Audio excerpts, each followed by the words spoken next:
Wisdom. It's an incredibly valuable asset. Some would say more precious than gold.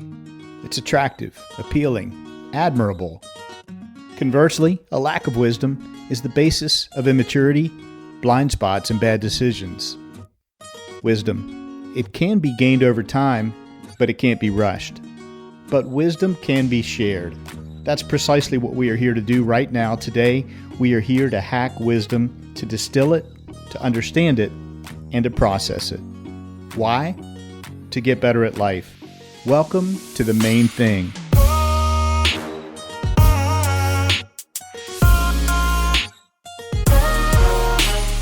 This is your new 9-minute podcast. I'm your host, Skip Lineberg, and I've set out to interview the wisest people I know. We'll see what we can learn from each one when they're faced with an incredibly difficult, soul-piercing question. Hello, and welcome to The Main Thing.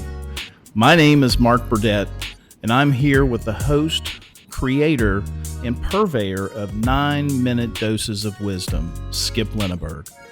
I've flipped the mic today, and my friend and colleague, Skip, is going to be the interviewee on today's show. So how are you doing, my friend? Pretty awkward, honestly. That awkwardness is still here, huh? It is. I'm not good at being interviewed. I'll tell you. I'm way out of my comfort zone. So last time you did a Switching Mics episode was a little over 2 years ago when our mutual friend Andy Malinowski led you down the path of unveiling for us how the Main Thing podcast came to be. It's hard to believe it's been 3.5 years since you actually launched the Main Thing podcast. So give us an update on your journey so far after 3.5 years. Well, first of all, the fact that it's been 2 years since we switched microphones last. Mark, I believe that was episode 35. That really seems like a month ago, maybe 2 months ago at most. Anyway, boy, time flies when you're hacking wisdom. I love that. Time flies when you're hacking wisdom. Yeah. As far as the journey, the 3.5-year journey, it's been an incredible blessing. I get the first fruits of it all. You know, my whole life, I have gravitated to wise people. As a kid, that was older people, my elders. Ask them questions all day, learn as much as I could. They were interesting to me, not boring. They were worldly. They were entertaining. As a kid, I would have preferred to be with 60 and 70-year-olds most of the time than kids my age. So, if I zoom out and look at that, this has really been a pattern my whole life of being strangely and strongly attracted to wisdom and what can I learn from other people. The other part of that is hacking wisdom. Let's cut to the chase, life lesson. What can I learn from you so that I don't have to do it myself with all the stops and starts, mistakes, setbacks, comebacks? There's a little bit in there, I have to say, for transparency, a little bit of wanting to do it the fast way. And so we could debate, is that a good thing or a bad thing? But the 3.5 years has been an incredible blessing. The friendships that I've made, deepened, cultivated through the Main Thing podcast is just such a beautiful thing, such an unexpected thing, and such a fantastic part of my life. So I wanted to talk to you today, zoom in specifically on the Tom Peters interview. Yeah. How it came to be. You just dropped episode 86 this past Sunday, February 12th, 2023. I listened to it the very next day. Me and my wife were traveling back from Morgantown, and my wife Stacy, and we absolutely just loved it. Thank you. But I have to tell you one thing. Yes. I was extremely nervous for you because Okay. I knew how much of a big deal this was for you. Yeah. And so I was a little nervous, but I thought it went great. I think you pulled it off, and I really wanted to get the backstory. So I appreciate you allowing me to suggest being on your show. I had to interview, man. I absolutely had to do it. We've known each other a long time, but I'd like to hear you. You're the host today, not me. You're driving this train. So this one's not about me today. This is give them a little bit. I'm gonna press you here. I want a little bit of an introduction, just your elevator speech of what you're all about and what you do. Well, I am an entrepreneur, born and raised here in West Virginia, and that's how you and I met, Skip. Yeah. We were both engaged in entrepreneurial activity, and that's how we attracted to one another and what we were doing. Always had a lot of respect for you and mutual watching your entrepreneurial endeavors from afar, and it's been great. But my background's in technology. I'm now doing West Virginia Business Link here for the state of West Virginia at the Small Business Development Center at the Department of Economic Development. Cool. And you're an entrepreneur with several startups under your belt, and you've advised other entrepreneurs, including me.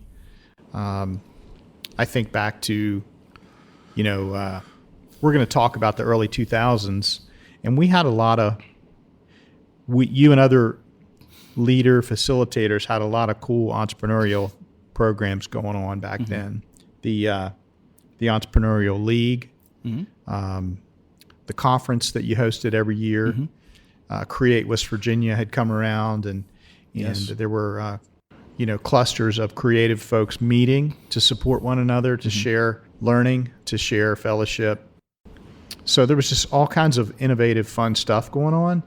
It was exciting. It was exciting to be a part of that. I think the groundwork that we laid back then is prepared what we are doing today to take advantage of all the great things, and behind Andy's marketing here at the state, and all the resource partners that we're engaged with to help entrepreneurs across the state.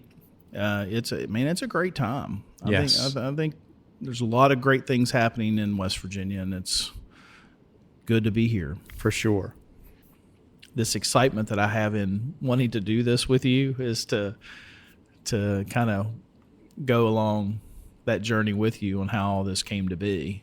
I don't know how often it is for people like yourself that get to interview a mentor, right?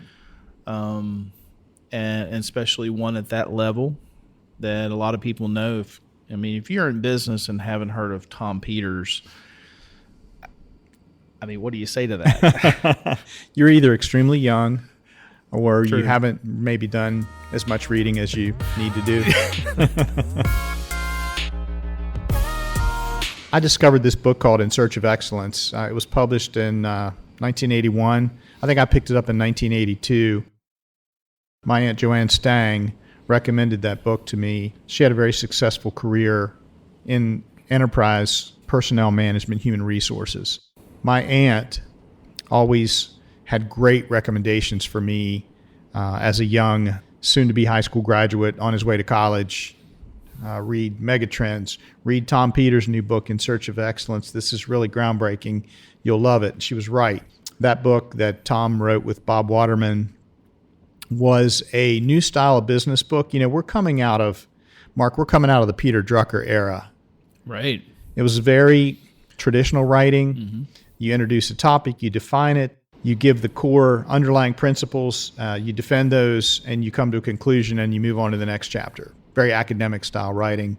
Tom and Bob Waterman's book, In Search of Excellence, was very case study oriented, very snapshot oriented. They went around and visited, I want to say 200 companies over the course of several years. And what they did was they looked at what was working, what were the commonalities of companies that were very successful, companies that were moving up the food chain in their market sectors and displacing the entrenched longtime leaders. These were the companies that were, today's we might call them gazelles.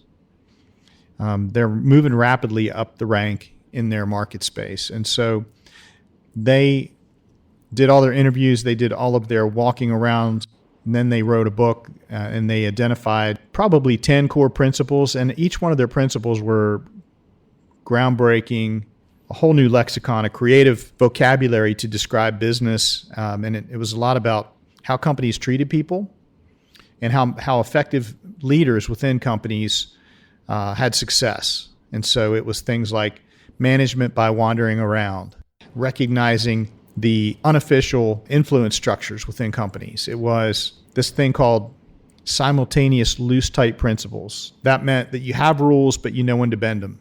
The other one that is a hallmark of that book was close to the customer. Now, today that's assumed and taken for granted that to be successful, you have to know your customer, you have to spend time understanding their needs, you have to have a feedback loop in place so that you are indeed close to your customer. There's just a few examples of the groundbreaking way of thinking. One more, if you allow me. They talked about community in the corporate sense and how companies were a community and a culture like a town or like a church or any other organization. Why certain people at these great companies felt proud to be there, the impact those corporations were having on the communities where they did business.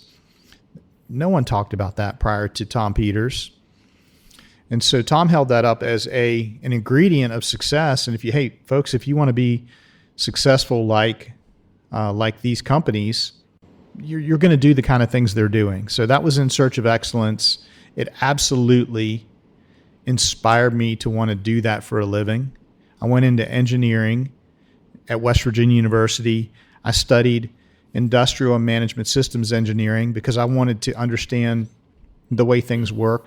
I didn't want to build circuit boards. I didn't want to build bridges or earthworks, but I wanted to build systems where companies could be better and more effective and we could make things run smoothly. And so that was the part of engineering I studied. It inspired me later to develop a consulting business here within our local region to help companies operate more successfully. So that was In Search of Excellence. And, we're talking about me reading that in 1982, graduating from engineering school in 1988. And that was my first taste of Tom Peters. So not only did Tom Peters have a huge impact on the business world, so as you took us that journey from 1982 to 2004, how would you describe the total impact that he has had on your life up to that point? And I think you talked about you got to meet him. Yeah. Well, I think I wanted to work for a company that was headed by a great leader, and I did. I went to work for General Electric, was one of the companies he talked about in Search of Excellence, and I went to work for, not directly for, but I went to work for GE in the Jack Welch era. Jack Welch was a great leader, but I knew a Jack that was just a great, courageous, bold, clear, visionary business leader. We set out to do great things, and we accomplished great things. But to get to 2004, Mark, by that point in time, I had come back to West Virginia. This was the area that we touched on a little bit earlier where I'm operating. Maple Creative was a marketing consulting firm here in Charleston, West Virginia, downtown. We launched on January 1 of 2001. And so, we're embarking on our fourth year of business. One of the other technology entrepreneurs in our area was a great gentleman by the name of Rob Godby. Rob at that time had also come back to Charleston, and he had started up a business of his own, which came to be known as Godby Works.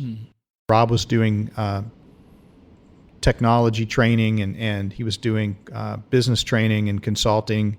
Rob was a client of our firm, so we helped Rob develop his website, his brand, his logo, some of his collateral materials. And Rob was helping us operate more effectively, helping us with how to run our business, the operations side of our business, which was grossly needed.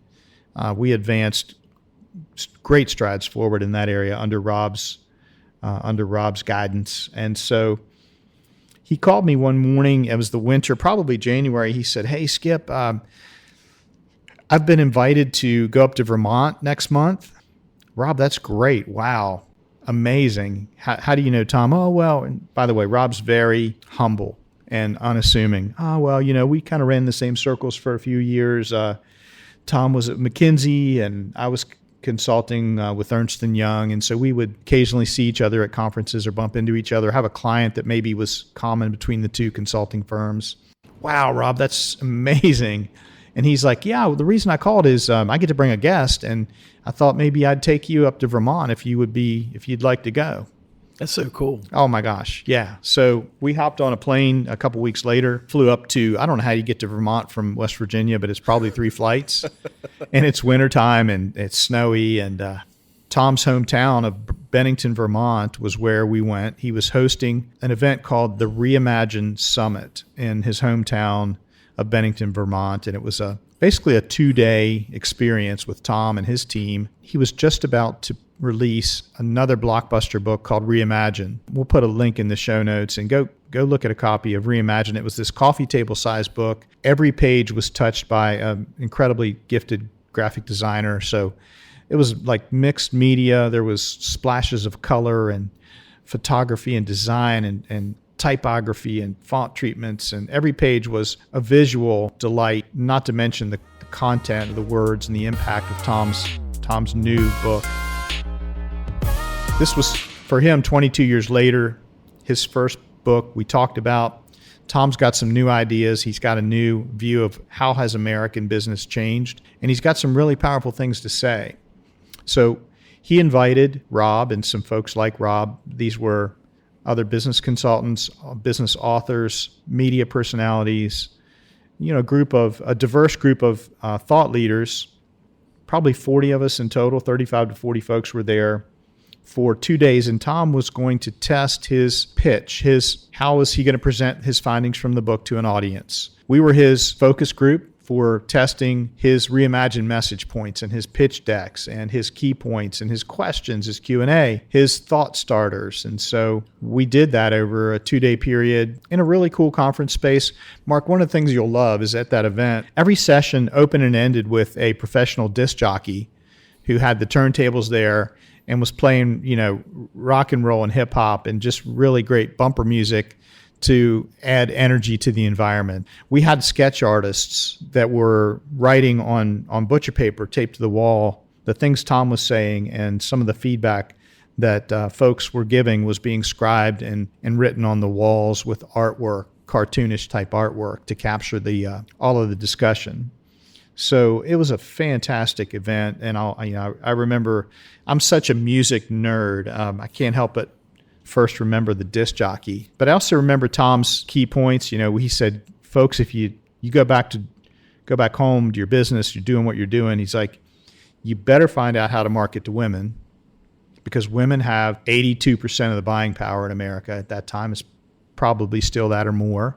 They start the buying conversation. A lot of times they make the decision. They initiate it always. You better figure out how to market to women. You better figure out how to market to geezers." He called them geezers. He made it memorable.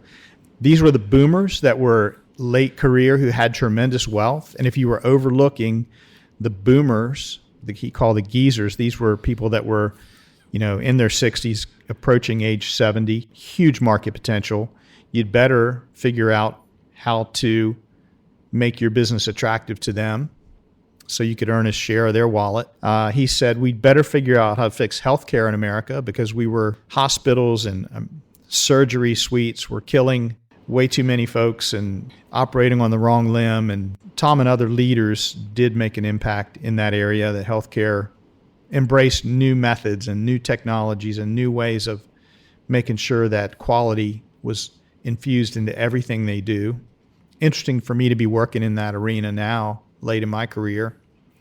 But those were 3 of Tom's key points. I think we also talked about China was emerging at that time, and we'd better keep an eye on what China's doing and find out a way to partner with them and harness that growing part of the global economy. So that was the event. It was fabulous. Thank you, Rob Godby, if you're listening right now. I didn't deserve to be there. I was your +1. I don't know why you picked me. I'm sure thrilled and blessed and delighted that you did. It really wasn't a conference. It seems like it was an intimate retreat. Wow, I can't imagine what that was like. So did you actually get any one-on-one time with him? He couldn't wait for the formal session to end and folks to come up to share an interesting, maybe an alternate perspective on something that he had talked about. Very open to that. I can remember a number of one-on-ones with Tom, and he got to know us by name. And again, just an incredible experience. So blessed to be there.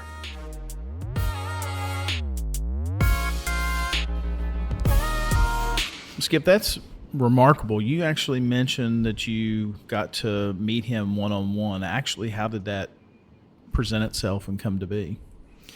Mark, I think something that Tom did the night before the official summit started. So this is like travel in day, get checked into the inn where we were staying in Bennington, Vermont.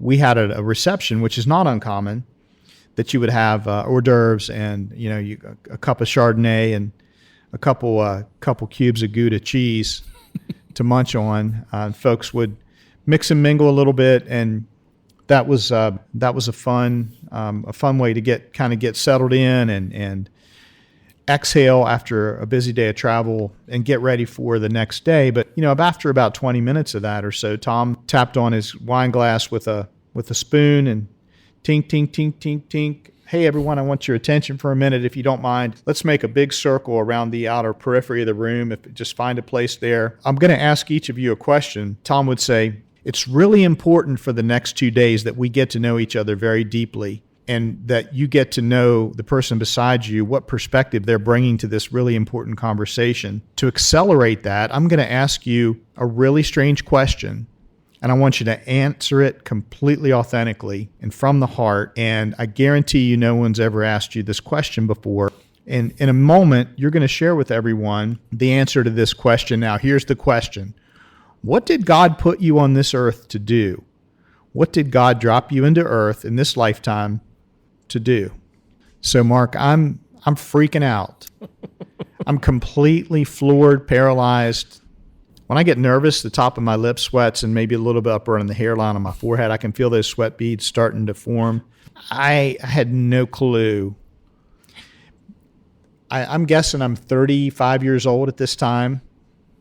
And I'm a little embarrassed right now to say, but I hadn't thought about that. I'm just a young, I would refer to myself as like a striver, climber, achiever, really oriented on just like getting ahead, living a very selfish, self-centered life. How can I maximize everything? How can my business be more successful? How can I earn more money? Not thinking about what did God put me here on earth to do. So great evidence that there is a God, that when Tom pointed who was going to go first, he pointed way across the room from me, and we were going to go around the circle one by one. So that meant that I had some time to think, and I didn't have to go first. I'm sitting there thinking and listening, what in the world am I going to say? What am I going to say? Because, Mark, each of us in that moment could say the 10 things that we care about, or the 10 things that maybe are what we're here to do. But he wasn't going to let you get off the hook. You had to give the one thing. What did God put you on this earth to do? And so when it came after some intensive listening and soul searching and some praying, and it came around to me, and by that time I had clarity about what I was going to say, and I said, here's how I answered the question. What I'm going to say really boils down to my purpose. What Tom was asking in his roundabout way was, what is your purpose? What is your driving purpose of how you live? And so I said, Tom, God put me on this earth to be a teacher. Now, I didn't go to school to be an education. I didn't study education. I didn't teach in a classroom. I didn't aspire to be a college professor. But as I studied and searched my soul and thought about all of that, everything that I loved doing, everything that brought out the most of me, everything that I was passionate about, when I felt most alive, I was coaching, I was training, I was parenting, I was coaching athletes on a basketball court, I was coaching athletes in a CrossFit gym, I was training young professionals, I was mentoring, conducting training at work, I was teaching clients new ideas. I was a teacher, and that's my life purpose. And in February 2004, I articulated and expressed with clarity my life's purpose for the very first time, thanks to Tom Peters. That's amazing. As you're sitting here talking about that, it makes me reflect back, oddly enough, in that same time frame. It was probably 2002, and I really contemplated leaving the state. Oh, wow.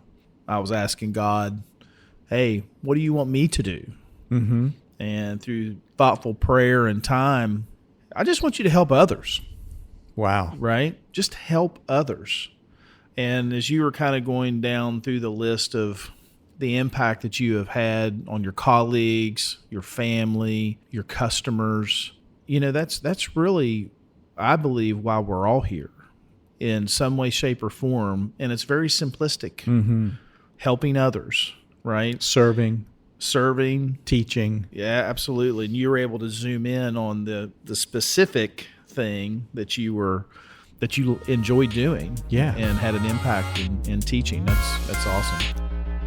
I left Bennington, Vermont in 2004, very inspired, very confident, very excited about how to lead a business and how to approach the market and find some niches that our small company could explore and hopefully capitalize on. I kept reading Tom's books. The next one that I think about that I discovered shortly after that was a series of 3 mini books that he published. The one that comes to mind, each of these had 50 principles, and they're short little lessons. The PSF 50, the Professional Service Firm 50. I remember that one. Yeah. Maple Creative, which prior to that might have been called an ad agency, an advertising and marketing agency. We reinvented and we retooled how we thought about ourselves as a professional services firm. We provided a service. We aspired to be professionals, and we were a firm. And so we dug into Tom's PSF 50, Professional Services Firm 50 playbook, and it really, again, and I think Rob helped us adapt and apply that book to our business model in a very impactful way. I continued to follow Tom in his books, followed him in the media. We were just entering into the social media era at that point in time. And so I began to see Tom on Twitter. I began to see Tom on LinkedIn, sharing shorter thought leadership type posts and articles and essays. About 3 years ago, this is early COVID, Tom is giving advice to business leaders on how to lead during the pandemic. Very necessary advice, where everybody's in a brand new, unexplored, unforeseen place. Companies and employees are separated, dispersed. We're in lockdown. How do you lead in that environment? And Tom's message, if I recall, was about clarity. Cut through the confusion with clarity and just communicate what you know and try to reassure people. Be clear about what you do know. And it was just really, it sounds simple now. It sounds almost elementary, too simple. But at the time, it was, I think, just what folks needed to hear, sort of that reassuring nudge. Hey, we're going to get through this. Here's how you want to communicate with your people right now. I direct messaged Tom on Twitter, and he wrote back and said, we should explore this. By that time, I had begun the Main Thing podcast, and he put me in touch with his agent who was going to book to do an interview. This is 2020. We had just about the 1 year mark of the podcast, and excited to perhaps interview Tom in the fourth quarter of the year 2020. And Tom had some health challenges. He didn't get COVID at that time, but I got a message from his agent, Shelley Dolly, who said, hey, Tom's going to be taking 6 months off. He's got some health concerns, and we'll get back to you. It took, another 18 months for that to come to fruition. I continued. I would drop a periodic email to his team. I had almost given up on the idea. I'm like, well, at least I had the Reimagine Summit. I got to meet Tom up close and personal. I may not get him as a guest on the show, but no one can take away from me the Vermont experience. I sent a direct message on LinkedIn. So the marketer on me said, keep your message, change your channel. So I had done a Twitter direct message, email. This time it was a LinkedIn direct message. Tom responded almost immediately, and he said, Skip, let's make this happen. I want to come on your show. I'm sorry we've been unable to connect until now. Let's make this happen. So, maybe there's a Main Thing lesson in there of keep trying if it's something you care about. Persistence, yeah. Absolutely. Yeah. So how did it make you feel, man, once you got the commitment and knew that this was actually going to happen? How did you feel? How did you What were you thinking? I was giddy. I mean, that's the best word that comes to mind right now. I was really hopeful, full of anticipation. Oh man, you were running around your house, kicking up your heels, high-fiving the ceiling. I mean, I can just see it. No doubt. Sending text messages. Absolutely. Screenshotting it, sending off text messages. Looky here, it's finally going to happen. Tom's going to be on the show. Dream come true for sure. Yeah. Absolutely. Yeah. The other contributor to my giddiness, Mark, was I'm a book nerd. I know you are too. And when we got a date on the books to record in January, Tom's team sent me a book, the book that we talked about on the show, The Compact Guide to Excellence. I was just thrilled to get a book from Tom. I couldn't wait to get my hands on the book.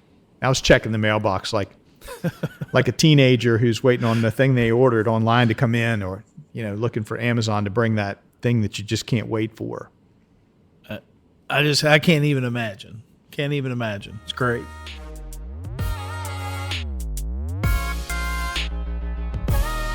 So let's talk about the interview itself. Yeah.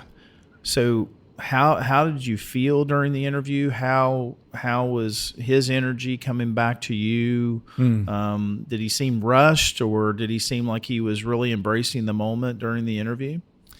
Yeah.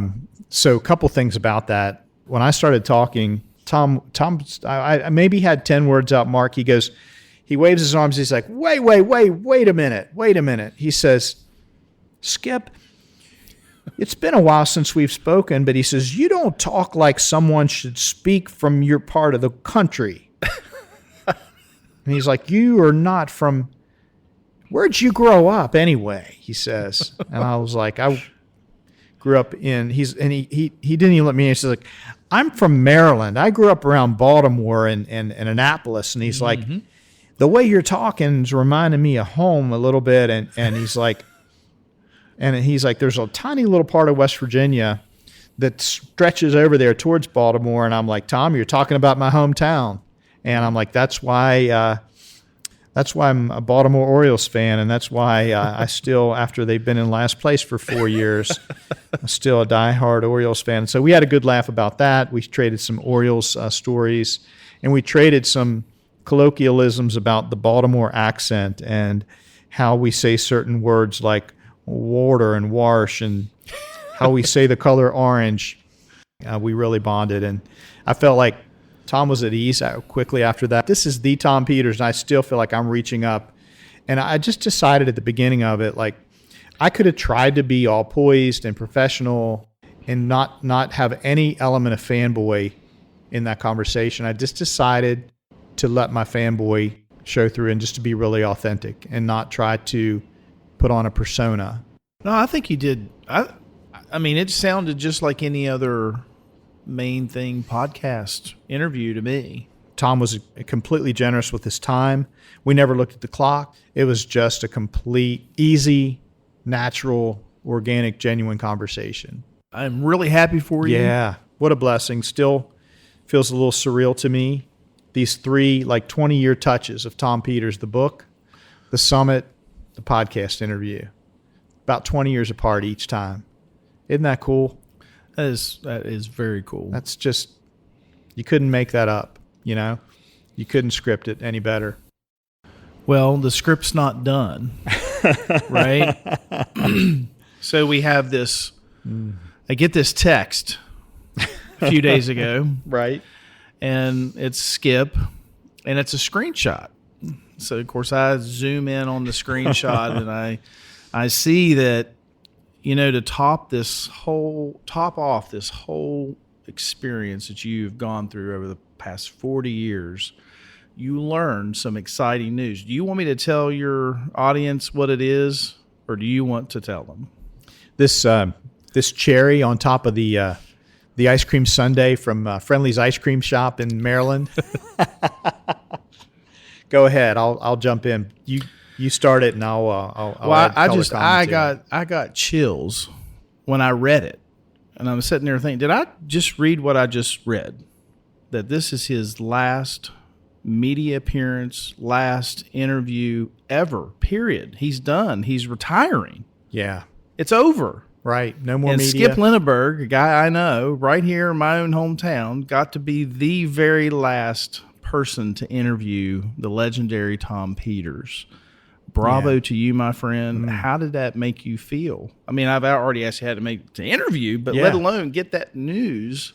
Yeah, well, the backstory is, after we record a show and we're about to publish, you start a communication. You open up the channel with the other guest and his team. Hey, we're 2 days out. They're starting to send you some materials. Just want you to get ready so that you can sync up your promotional machine with ours, and we can get it out there in the right way, the right place, the right timing.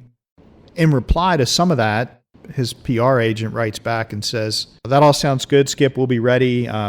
We're looking forward to it. Tom had such a blast." And she says, "You should know that you had the honor of being Tom's last ever media interview. He's not doing any more appearances, TV, radio, podcasts. You got the last one." And she said, "Now you'll still see him on Twitter. We won't be able to keep him off social media, but he's out of the media business. He's officially retired from doing media appearances, and you got the last one."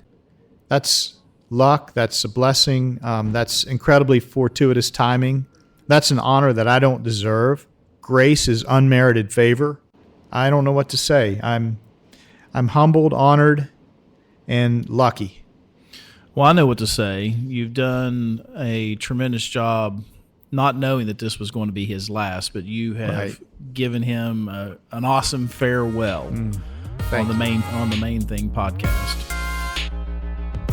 So, Skip, I think it's this is a great place to leave this. Is there any final thoughts, any other little doses of wisdom that you want to share with folks about your lifelong experience with Tom Peters? Mark, I think I would say this: be reflective about how you live and how you're impacting others. It's if you're new, if you're younger and early in your career, you may not see how all the dots are connecting. I have the luxury of time and perspective to look back over this 40-year horizon that we've talked about. We've dropped into different moments over that 40-year horizon.